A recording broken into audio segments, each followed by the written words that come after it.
이를 빕니다. 우리 옆 사람과 사랑의 교제를 나누시겠습니다. 사랑합니다. 서로 주의 이름으로 축복합시다. 건강하시게요.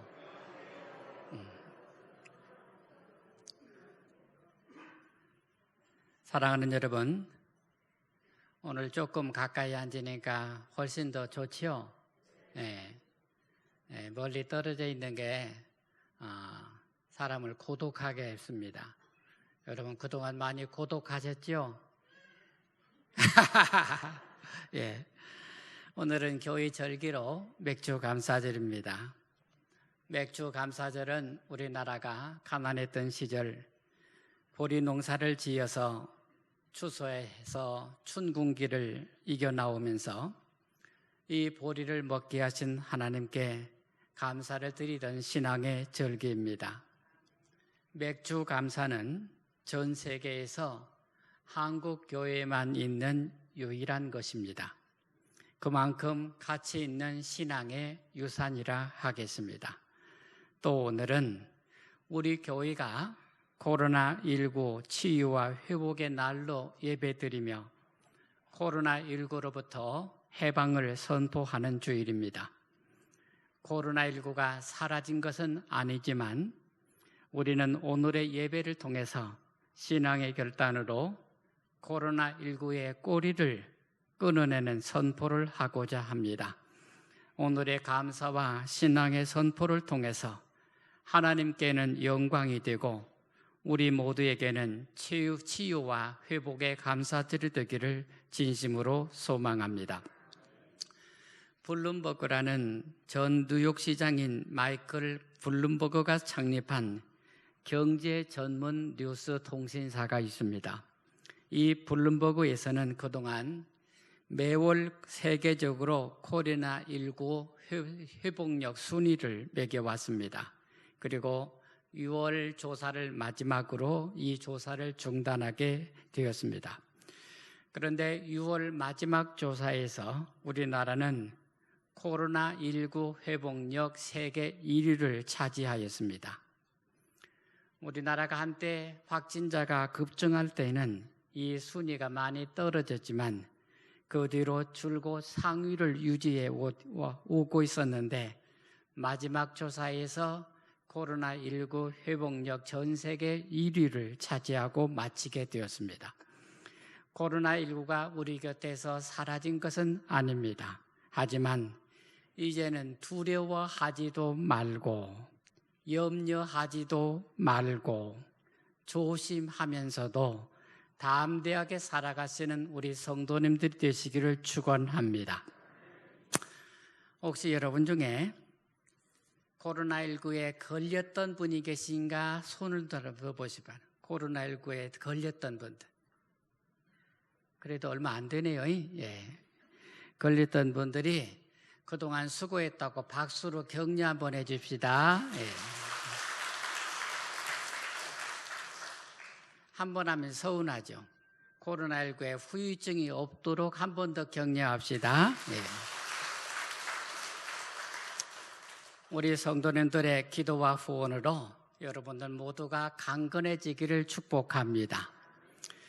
코로나19가 우리에게 준 영향이 여럿이 있지만 가장 큰 것이 사람으로부터 분리라 하겠습니다.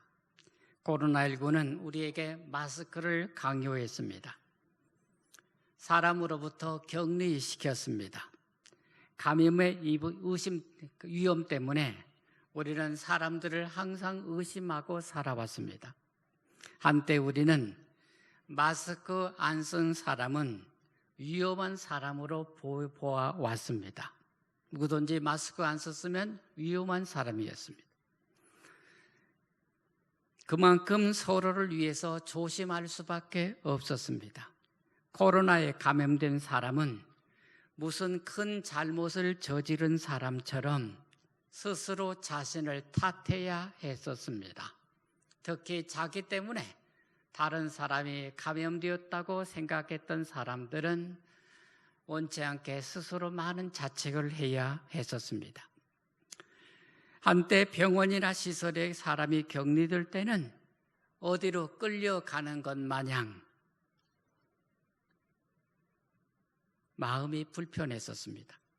우리는 가족과 형제, 친구, 이웃과 만나서 사랑의 교제를 하며 살아야 하는데 코로나19는 우리를 사랑하는 사람들로부터 격리시켰습니다.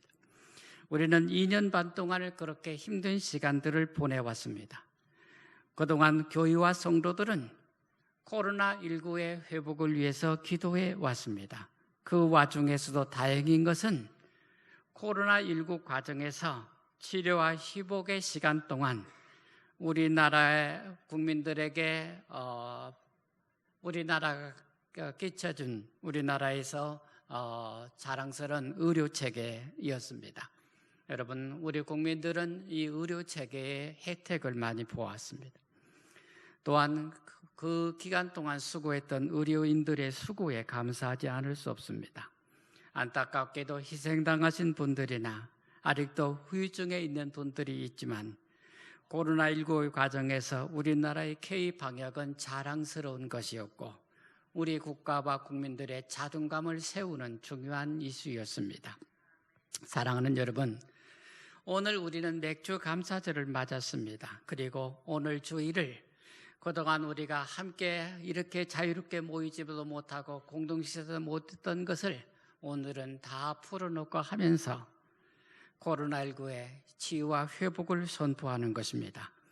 무슨 거창한 선포식은 아니지만 오늘 이후로 여러분 모두의 마음에서 두려움과 고통이 사라지기를 축복합니다.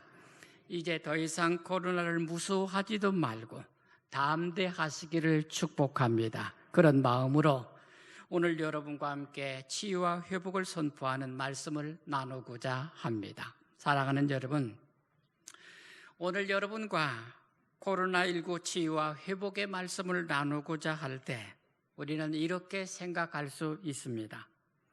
하나님의 불같은 성령이 임하셔서 코로나19를 완전히 소멸시키는 그런 치유 말입니다. 또 성령이 우리 몸에 임하셔서 모든 후유증을 완전히 몰아내고 몸이 독수리 날개치며 날아가듯 그런 회복하는 생기를 내는 그런 회복 말입니다. 그런데 말입니다. 제가 여러분께 코로나19가 우리에게 가져온 가장 큰 문제를 사람으로부터의 격리, 분리라고 말씀드렸습니다. 우리는 예배를 드리지 못했습니다. 한 자리에서 식사를 함께하지 못했습니다. 한때는 일부 교회에서 가진 여러 가지 모임들이 코로나19의 진원지인 양 매도되기도 했습니다. 교회 이름들이 오르내릴 때마다 마치 교회가 세상에 무슨 문제를 일으키는 양 그렇게 어려움을 당하기도 했었습니다. 교회는 공동체를 이루기가 어려웠습니다. 성도는 홀로 떨어져 있는 것이 아닙니다. 물론 혼자 예배를 드려도 예외입니다. 혼자 기도해도 하나님은 들으십니다. 하지만 교회는 공동체로서 존재하는 것입니다. 우리는 코로나19의 기간 동안 이 공동체성을 유지하기가 힘들었습니다.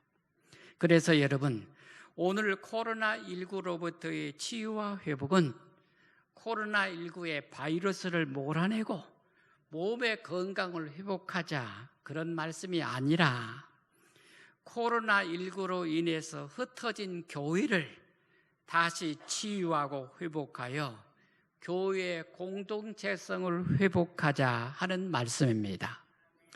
오늘 여러분 모두가 한산교회로서 온전한 치유와 회복을 이루시기를 축원합니다.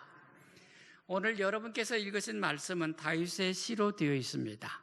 다윗은 그의 눈을 열어서 세상에서 가장 아름다운 한 모습을 보았습니다. 그것이 흩어져 살던 백성들이 하나님을 예배하기 위해서 성전으로 올라가는 모습이었습니다. 다윗은 1절에 형제가 연합하여 동거함이 어찌 그리 선하고 아름다운고 라고 말합니다. 성경 원문에는 그 앞에 보라 하는 감탄사가 들어있습니다. 주목하여 보라는 것입니다. 세상에서 가장 아름다운 모습이 있는데 성도들이 하나님을 예배하기 위해서 성전으로 올라가는 그 모습이 얼마나 선하고 아름다운가, 이렇게 노래하는 것입니다. 각자 흩어져 살던 백성들이 때로는 반목과 불신 그리고 대립 속에 있던 백성들이 하나님을 예배하기 위해서 모두 각처에서 성전을 향해서 모여드는 그 모습이 얼마나 선한가, 얼마나 아름다운가 하고 감동적인 언어로 감탄하고 있는 것입니다. 이스라엘은 성전 중심으로 동거하는 하나된 공동체였습니다. 교회 공동체는 함께 더불어 교제하는 영적 공동체이어야 합니다. 그리고 교제의 핵심은 연합하는 것입니다. 우리는 모두 그리스도 안에서 연합되어야 합니다. 우리는 교회로 모였습니다. 우리는 교회 안에서 나라는 존재는 감춰지고 예수님의 선하심과 아름다움이 나타나게 되는 것입니다. 우리가 혼자 있을 때에는 어떤 아름다움도 선함도 드러나지가 않습니다. 은혜를 받고 은사가 넘쳐도 혼자 있는 것은 바람직스럽지 않습니다. 교회는 사랑의 교제 안에서 하나된 공동체로서 존재해야 하는 것입니다. 그 모습이 선하고 그 모습이 아름답기 때문입니다. 우리가 코로나19로부터 치유와 회복의 교회를 이루는 것은 사랑의 공동체로서 한산교회가 회복되는 것을 말하는 것입니다. 어느 스승이 제자에게 모자를 사러 가는데 같이 가자 했습니다. 제자는 스승의 말을 듣고 모자 사는데 나를 굳이 동행하나 하면서 의아해하고 따랐습니다. 가던 길에 평소에 스승과 나누고 싶던 이야기를 이런저런 이야기를 나누면서 다 나누고 갔습니다. 그런데 스승이 시장에 갔는데 구석구석을 돌며 몇 시간째 어떤 모자를 살지 고민하는 모습을 보인 것입니다. 평소 스승은 시간을 아끼던 사람이었습니다. 그렇게 제자는 모자 하나를 사는데 망설이는 스승을 이해할 수가 없었습니다. 마침내 스승은 허름한 모자집으로 들어갔습니다. 오랜 시간을 망설인 곳에 마음을 굳힌 곳이 낡고 허름한 가게라는 것에 실망한 제자는 모자를 사들고 나오는 스승에게 참다 못해 여쭈었습니다.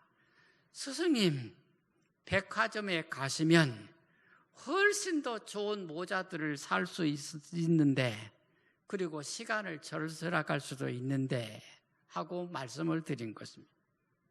많은 시간을 방황을 하다가 허름한 가게에 들어가서 모자 하나를 사들고 오는 스승이 이상해서, 스승님 백화점에 가면 좋은 것도 많고 시간도 절약할 수 있는데 하고 말씀을 드린 것입니다. 그러자 스승이 이렇게 대답했습니다. 나도 그건 안다네.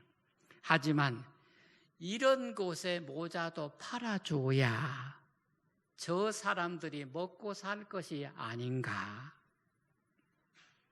게다가 여기까지 오는 동안에 자네와 많은 이야기를 나누었으니 시간도 벌지 않았나. 스승이 가게 앞에서 망설였던 것은 어떤 모자를 살지 고민해서 망설인 것이 아니라 어느 가게에 물건을 팔아줄까 하고 고민했다는 것입니다. 일제시대의 민족을 사랑했던 국어학자 최현배 선생의 이야기입니다. 오늘 우리에게 필요한 것은 함께 더불어 살아가는 공동체적 사고입니다. 코로나19는 우리 공동체를 분리시켰습니다. 분열시키고 격리시켰습니다. 치유와 회복을 위해서는 우리 모두가 공동체적 사랑으로 나아가야 하는 것입니다. 사람이 어려울 때는 모두 다 자기 앞가림만 생각합니다. 코로나19는 우리에게 그렇게 살라고 말하는 것입니다. 옆 사람 쳐다보지 말고 너 한 몸 잘 지키고 살라는 것입니다. 그러나 그것이 결코 나를 지키는 것이 아니었습니다. 우리는 오히려 이웃을 생각해주고 이웃을 생각해 주는 것이 나를 지키고 이웃을 지키는 것임을 배우었습니다. 자꾸 분리하고 격리시키는 것을 우리는 이웃과 더불어 함께 살리고 나를 살리려는 노력으로 나아가야 하는 것입니다. 우리는 이런 치유와 회복을 선언하는 것입니다. 2절 말씀입니다. 머리에 있는 보배로운 기름이 수염 곧 아론의 수염에 흘러서 그의 옷깃까지 내림 같고, 다윗은 하나님을 예배하는 성도들에게 주시는 넘치는 복을 이렇게 표현한 것입니다. 대제사장 아론의 머리로부터 흘러내리는 기름이 수염을 거쳐 옷깃에 흘러내려서 백성들에게 흘러가는 모습을 표현하고 있습니다. 하나님은 대제사장의 축복을 통해서 자기 백성에게 복을 내리신다는 것입니다. 하나님은 이제 교회와 성도들을 통해서 우리 그리스도인들을 통해서 세상에 하나님의 복을 내리실 줄로 믿으시기를 바랍니다. 그러므로 우리 그리스도인들이 하나님의 사랑과 복을 넘치도록 받아서 이웃에게 흘러가게 해야 할 줄로 믿습니다. 그것이 선하고 아름다운 것임을 믿으시기를 축복합니다. 어느 가정주부가 남편의 수입이 적어서 구멍가게를 냈습니다. 그녀는 정직하고 진실하고 사람들과 다 친교가 좋은 여자였습니다. 그래서 이 가게가 소문이 잘 퍼졌습니다. 손님이 많아졌습니다. 사람들은 와서 물건도 사면서 좋은 대화를 하고, 그렇게 해서 이 가게에 손님이 많아져서 돈을 잘 벌게 되었습니다.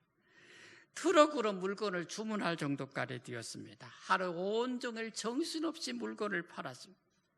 그러던 어느 날 남편이 퇴근해서 돌아오면서 바쁘게 물건을 팔고 있는 아내에게 한마디 했습니다.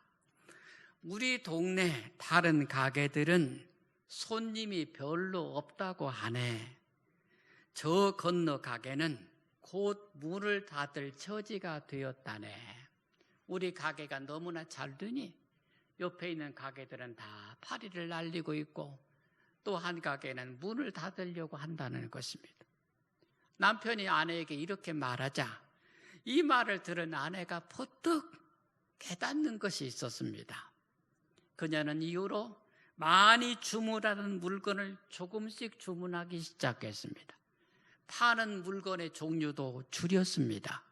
손님이 찾아오면 그 물건은 우리 가게에 없고 저쪽 가게에 있습니다 하고 말했습니다. 그 후 손님은 줄게 되었습니다. 그리고 당연히 수입도 줄었습니다. 그녀는 바쁘게 장사하는 일로부터 벗어나게 되었습니다. 시간이 많아진 그녀는 틈틈이 글을 쓰기 시작했습니다. 그녀가 쓴 소설이 한때 일본을 움직이는 명작이 되었습니다. 그 명작 이름이 빙점이라는 소설이고요. 그분 이름이 미우라 아야코이라는 분입니다. 이웃과 함께 살아가는 사랑이 넘치는 마음이 그녀에게 복으로 돌아오게 된 것입니다. 3절 말씀입니다. 헐몬의 이슬이 시온의 산들에 내림 같도다. 거기서 여호와께서 복을 명하셨나니 곧 영생이로다. 헐몬의 이슬은요, 하나님의 은총을 상징하는 것입니다. 높은 데서 아래로 흘러내립니다. 그것은 삶의 원기를 회복시키고 생기를 돌게 만듭니다. 하나님의 자녀들이 하나 될 때 거룩해지고 생명력이 넘치게 됩니다. 하나님께서 이때 복을 내리시는 것입니다. 그 복은 영생이라고 하셨습니다. 영생은 하나님과 함께 사귀는 복을 가리킵니다. 그러므로 하나님과 연합되는 일이야말로 선하고 아름다운 일입니다. 그것이 영생입니다.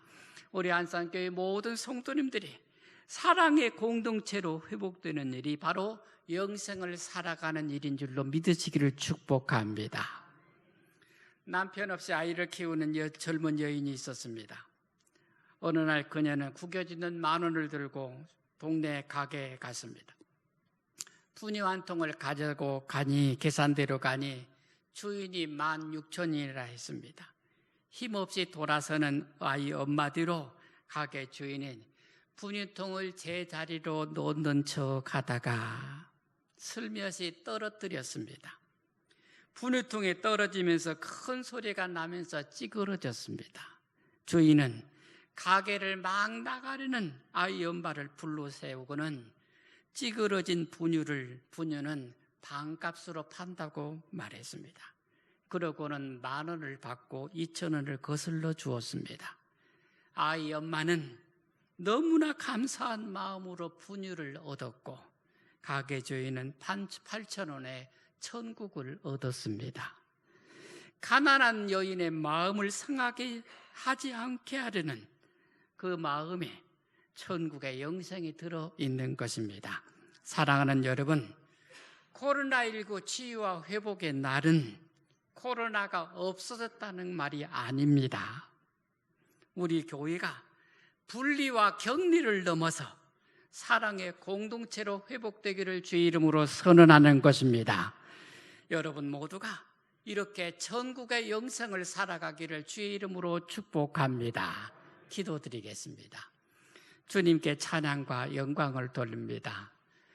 코로나19가 사람들을 나누고 분리시키고 갈기갈기 찢어 놓았습니다. 서로 의심하게 만들고 상처를 주었습니다. 이제 우리 교회가 코로나19로부터 치유와 회복을 선언합니다.